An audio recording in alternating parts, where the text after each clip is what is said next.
semuanya. Sebelumnya perkenalkan kami dari kelompok 6 dan pada video kali ini kami akan membahas mengenai sistem kardiovaskuler.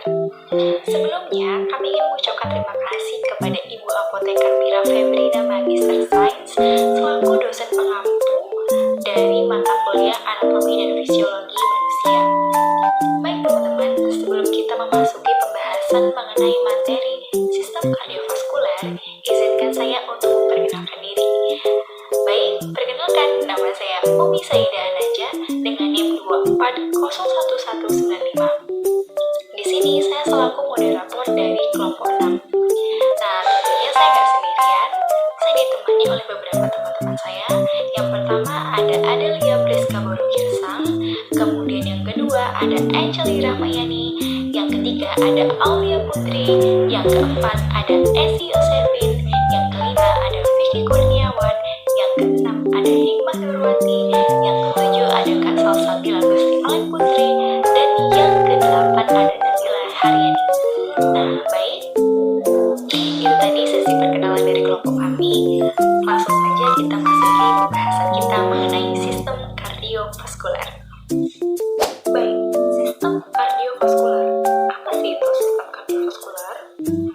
Sistem kardiovaskuler terdiri dari 3 kata, sistem, kardio, dan juga vaskuler. Sistem artinya adalah kumpulan atau himpunan yang saling berinteraksi, saling membantu dan terorganisir. Sedangkan kardio artinya adalah jantung dan vaskuler artinya adalah pembuluh darah. Jadi, sistem kardiovaskuler adalah sistem yang mempelajari tentang jantung dan juga pembuluh darah. Atau bisa disebut juga kumpulan organ yang bekerja sama dengan fungsi untuk transportasi dalam tubuh. Nah, tentunya jantung dan juga pembuluh darah ini punya fungsi ya teman-teman. Yang pertama, fungsinya adalah untuk mengedarkan darah yang berisikan oksigen dan juga nutrien untuk diedarkan ke seluruh tubuh. Dan juga melalui darah ini nanti akan membawa kotoran atau sisa-sisa dari zat-zat yang tidak dibutuhkan oleh tubuh akan dibawa oleh darah untuk memasuki sistem ekskresi yang nantinya akan terjadi pada ginjal. Nah, baik, itulah tadi penjelasan umum mengenai apa itu sistem kardiovaskuler dan juga fungsi dari sistem kardiovaskuler. Selanjutnya, kita akan membahas mengenai anatomi jantung yang akan dijelaskan oleh teman saya, Hikmah Nurwati. Kepada Hikmah Nurwati, waktu dan tempat disilakan. Baik, terima kasih Ana. Izin semuanya, perkenalkan nama saya Hikmah Nurwati dengan NIM 2401169. Di sini saya akan menjelaskan mengenai anatomi jantung, lapisan dinding jantung, dan penutup jantung. Baik, anatomi jantung. Sebelum itu, kita harus mengetahui apa sih itu jantung. Jantung adalah organ berongga dan berotot seukuran kepala. Kemudian ukuran jantung. Ukuran jantung kira-kira panjang 12 cm dengan lebar 8-9 cm serta tebal kira-kira 6 cm. Berat jantung sekitar 200-425 gram atau 310 gram pada laki-laki dan sedikit lebih besar dari kepala tangan. Kemudian yaitu lapisan dinding jantung. Dinding jantung terdiri dari 3 lapisan. Yang pertama yaitu lapisan luar atau disebut dengan epikardium atau perikardium visceralis. Yang kedua yaitu lapisan tengah berupa lapisan berotot yang disebut miokardium. Dan yang ketiga yaitu lapisan dalam disebut dengan endokardium. Baik, kemudian yaitu lapisan penutup. Yang pertama yaitu perikardium parietal, yaitu lapisan atau selaput jantung bagian luar. Yang kedua yaitu perikardium visceral, yaitu lapisan bagian dalam yang melekat ke miokardium. Di antara kedua lapisan tersebut terdapat 5-30 ml cairan perikardium yang berfungsi melumasi membran dan memungkinkan jantung mengurangi gesekan yang menyakitkan setiap kali jantung berdenyut. Baik, materi selanjutnya akan dijelaskan oleh Ani. Baik, terima kasih Lati. Sebelumnya izinkan saya untuk memperkenalkan diri. Perkenalkan, nama saya Azri Rahmayani dengan NIM 2411157. Baiklah, di sini saya akan menjelaskan materi tentang ruang-ruang jantung. Jantung terdiri dari 4 ruang jantung yang dipisahkan oleh sikat-sikat jantung. 4 ruang jantung tersebut adalah yang pertama, yaitu ada atrium kanan. Fungsi atrium kanan sebagai menampung darah yang rendah oksigen dari seluruh tubuh. Darah tersebut mengalir melalui vena cava superior dan inferior. Atrium kanan kemudian memompa darah ke ventrikel kanan. Yang kedua yaitu ada atrium kiri. Atrium kiri ini sendiri menerima darah yang kaya oksigen dari kedua paru melalui 4 buah vena pulmoner. Kemudian darah mengalir ke ventrikel kiri dan selanjutnya ke seluruh tubuh melalui aorta. Nah, selanjutnya yang ketiga yaitu ada ventrikel kanan. Ventrikel kanan ini sendiri menerima darah dari atrium kanan dan dipompakan ke paru-paru melalui arteri pulmonaris. Nah, ventrikel kanan menerima darah oksigen sebagai kontra atrium kanan. Nah, yang keempat yaitu ada ventrikel kiri. Ventrikel kiri ini menerima darah dari atrium kiri, kemudian dipompakan ke seluruh tubuh melalui aorta. Kemudian jantung memompa darah melalui sirkulasi sistemik dan kembali ke atrium kanan. Ventrikel kiri menerima darah yang mengandung oksigen sebagai kontra atrium kiri. Ruang-ruang jantung ini terbentuk karena adanya sekat interventrikuler dan sekat anterioventrikuler. Nah, untuk materi selanjutnya yaitu ada katup-katup jantung. Atrium dan vertikal ini dipisahkan oleh katup yang disebut sebagai katup anterioventrikuler dan katup semilunar. Untuk katup anterioventrikuler ini sendiri terbagi menjadi 2 bagian, yaitu yang pertama ada tricuspid. Tricuspid ini merupakan nama katup pada sisi kanan jantung, yang mana terletak pada atrium kanan dan vertikal kanan. Nah, katup tricuspid ini terdiri dari 3 daun katup. Yang kedua yaitu ada mitral. Mitral ini merupakan nama katup pada sisi kiri jantung, yang mana mitral ini terletak pada atrium kiri dan vertikal kiri. Katup mitral ini sendiri terdiri dari 2 daun katup. Nah, yang kedua yaitu ada katup semilunar. Katup semilunar ini juga terbagi menjadi 2 bagian. Yang pertama yaitu ada katup pulmonal, yaitu terletak pada sisi kanan jantung juga, yang mana terletak pada bagian vertikal kanan dan arteri pulmonalis. Yang kedua yaitu ada katup aorta, yang mana katup aorta ini sendiri terletak pada sisi kiri jantung, terletak antara vertikal kiri dan aorta. Nah, untuk kedua katup semilunar ini, kedua katup ini memiliki 3 daun katup. Katup jantung sesungguhnya adalah ekspansi cincin fibrosa arterioventrikular yang terdiri dari jaringan ikat fibrosa yang dilapisi dengan endotel dalam kedua sisinya. Katup-katup ini hanya mengizinkan darah mengalir menurut atrium kanan ke vertikal kanan dan atrium kiri ke vertikal kiri, sehingga mencegah akan terjadinya aliran balik. Nah, sekian materi yang dapat saya sampaikan. Untuk materi selanjutnya akan disampaikan oleh teman saya, yaitu Nabila. Kepada Nabila dipersilahkan. Baik, terima kasih Andi. Selanjutnya saya akan menjelaskan materi tentang pembuluh darah, yang dimana pembuluh darah ini memiliki 3 jenis. Yang pertama itu ada arteri, vena, dan kapiler.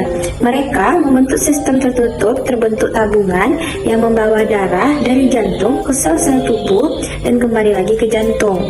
Yang pertama itu ada vena. Pembuluh darah yang membawa darah rendah oksigen atau teroksigenasi atau miskin oksigen, kecuali pada vena paru yang membawa darah beroksigen dari paru-paru kembali ke jantung. Katup pada vena terdapat di sepanjang pembuluh darah. Katup tersebut berfungsi untuk mencegah darah tidak kembali lagi ke sela tahu jaringan.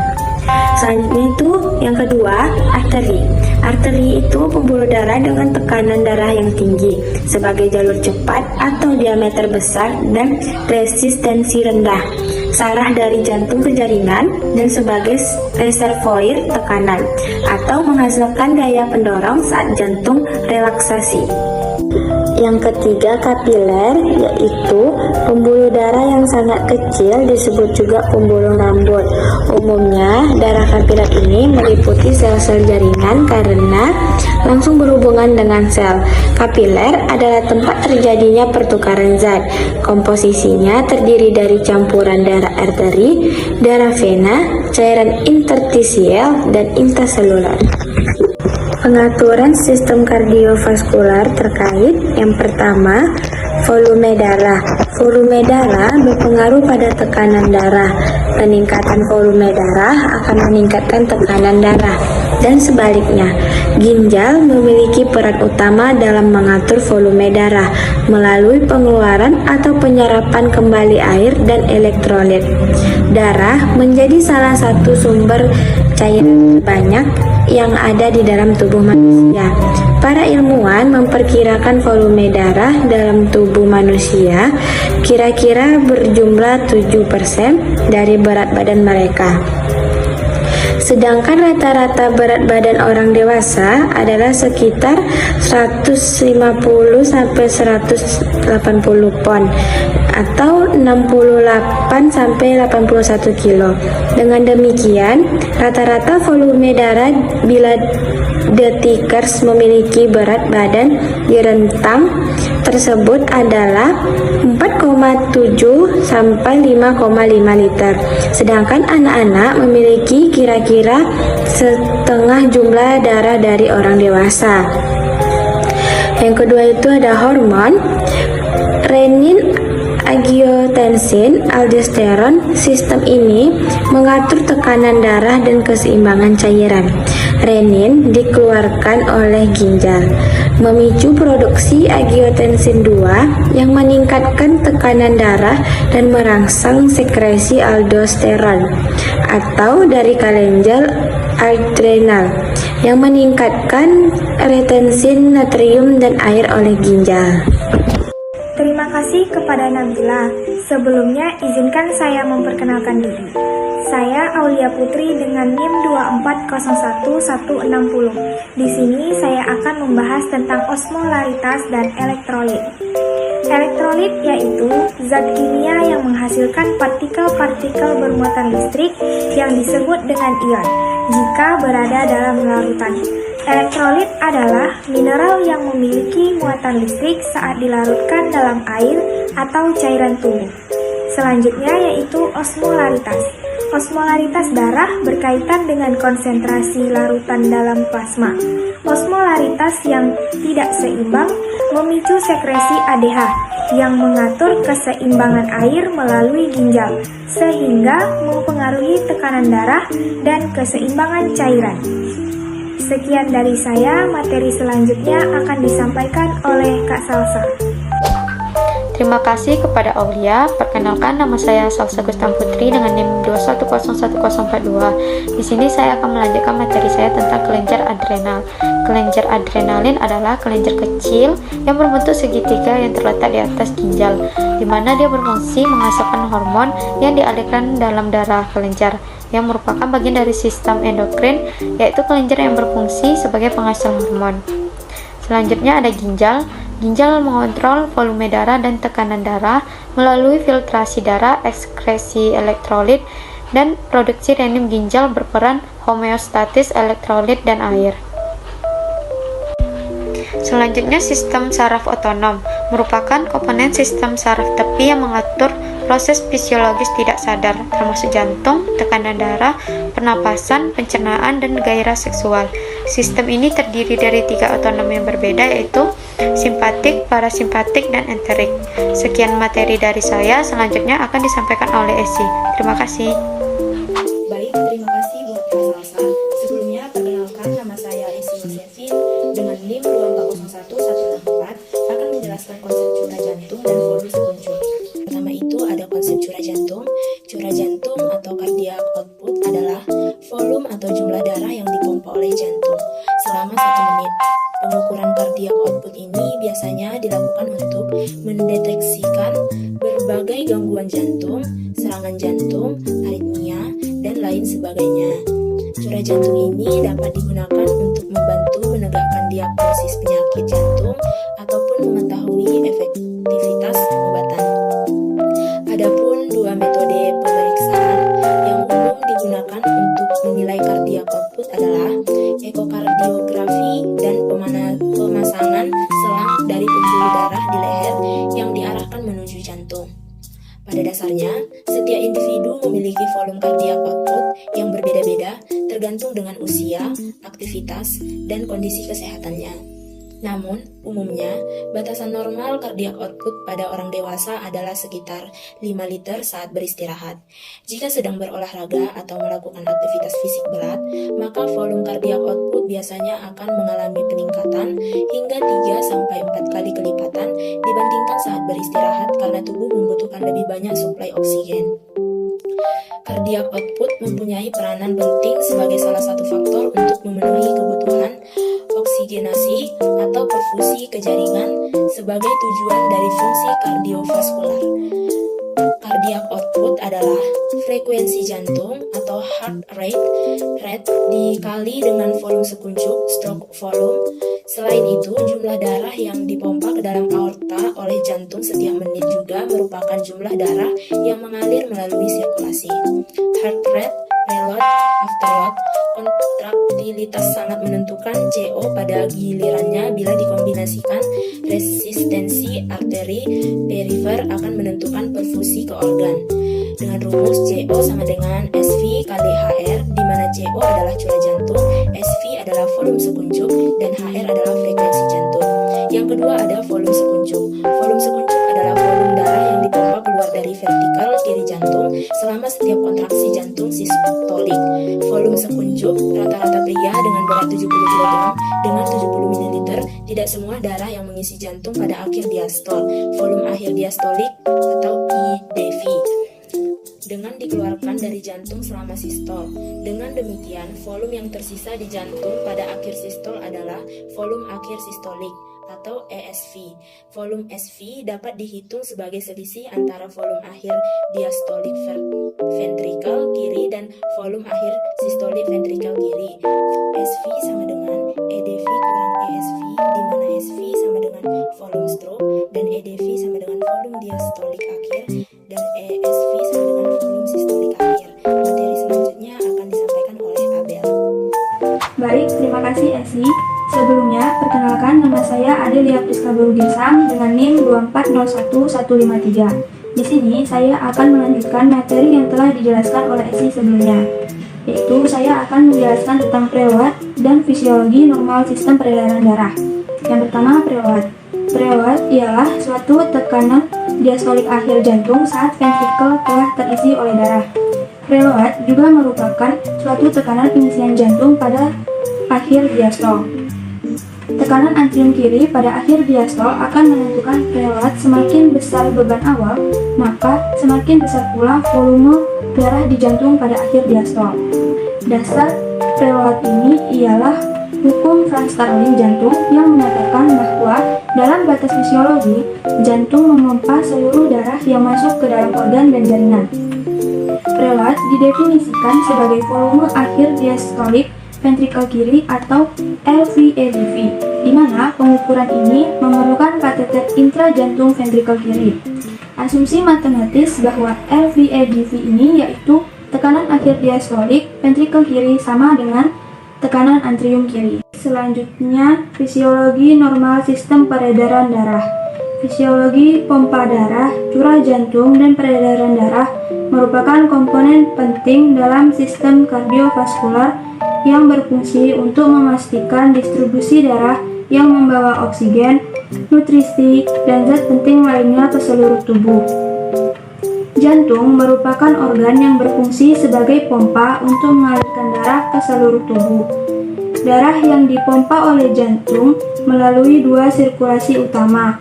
Yang pertama, sirkulasi pulmonal, yaitu sirkulasi yang mengarahkan darah dari jantung ke paru-paru untuk mengambil oksigen dan mengeluarkan karbon dioksida. Yang kedua, sirkulasi sistemik, yaitu sirkulasi yang mengalirkan darah beroksigen dari jantung ke seluruh jaringan tubuh dan mengembalikan darah kaya karbon dioksida ke jantung. Proses pengumpaan darah ini dikendalikan oleh impuls listrik yang berasal dari simpul sinoatrial atau SA yang bertindak sebagai pacemaker alami jantung serta mengatur ritme kontraksi otot jantung. Kemudian, curah jantung atau cardiac output merupakan jumlah darah yang dipompa oleh jantung setiap menitnya. Jumlah darah yang dipompakan ventrikel kiri dan ventrikel kanan sama besarnya. Curah jantung penting untuk menjaga suplai darah yang cukup ke jaringan tubuh, khususnya selama aktivitas fisik atau kondisi stres, di mana kebutuhan tubuh dan oksigen meningkat. Terdapat beberapa faktor yang mempengaruhi curah jantung. Yang pertama, frekuensi detak jantung, yaitu meningkatnya denyut jantung akan meningkatkan curah jantung. Yang kedua, kontraktilitas jantung, yaitu peningkatan kekuatan kontraksi ventrikel akan meningkatkan isi seguncuk. Yang ketiga, venous return, yaitu volume darah yang kembali ke jantung. Semakin besar volume yang kembali, maka semakin besar pula volume darah yang dapat dipompa. Baik, itulah penjelasan dari saya. Untuk materi selanjutnya akan dijelaskan oleh rekan saya, yaitu Vicky Kurniawan. Baiklah, sebelumnya perkenalkan, nama saya Vicky Kurniawan dengan NIM 24011166. Di sini saya izin menambahkan materi yang sebelumnya telah disampaikan oleh rekan saya terkait fisiologi normal sistem peredaran darah. Sistem pembuluh darah atau yang biasa disebut dengan sistem sirkulasi merupakan sistem organ yang berfungsi untuk menyalurkan oksigen dan nutrisi ke seluruh sel dalam tubuh. Sistem peredaran darah tersebut terbagi menjadi dua, yaitu sirkulasi sistematik dan sirkulasi komunal.